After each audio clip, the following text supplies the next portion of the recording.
आचार्य जी, मुझे डिवोर्स चाहिए। मेरी पत्नी से मेरी बिल्कुल नहीं पटती है। परेशान हो गया हूँ रोज रोज के इन झगड़ों से। तो मैंने कहा था क्या कि मुझसे शादी करो? हाँ हाँ, सब मेरी गलती है, सब।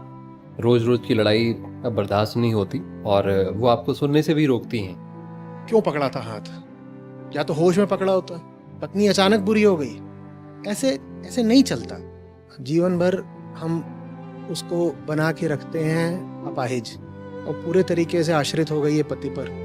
कमाया उसने कभी नहीं, न उसने ऐसी कोई क्षमता या कला कुशलता विकसित करी कि वो आगे बाहर निकले, कमा सके।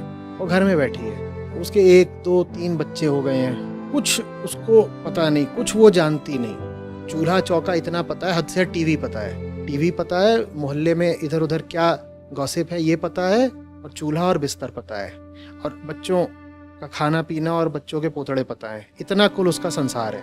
अब पति सहसा आध्यात्मिक हो गया अचानक। जब वो उसको ब्याह के लाया था तब नहीं था, जब बच्चे पैदा कर रहा था तब भी नहीं था, और फिर एक दिन आता बोलता है यूट्यूब पे कुछ मैं और सर्च कर रहा था, बीच में बाबा मिल गया, अब मैं आध्यात्मिक हो गया हूँ। उस बेचारी का तो पूरा संसार ही हिल गया। पहले तो बाबा को गाली देगी, चैनल ब्लॉक करने की कोशिश करेगी। खैर इतना उसको आता ही नहीं, बेचारियों में इतनी इंटरनेट लिटरेसी भी नहीं होती कि ब्लॉक कर पाए, नहीं तो बहुत सारे पति बच जाते। अब वो क्या करे?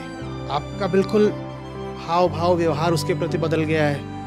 अब वो एकदम अवाक है कि मेरे साथ क्या कर दिया। वो अपने बच्चे देख रही है तो, और साथ ही साथ आपने कभी उसको होश में बेहोशी में धमकी भी दे दी तो ये छोड़ के चला जाऊंगा। अब उसको एकदम निश्चित हो गया कि ये बाबा ने जादू कर दिया मेरे पति पे।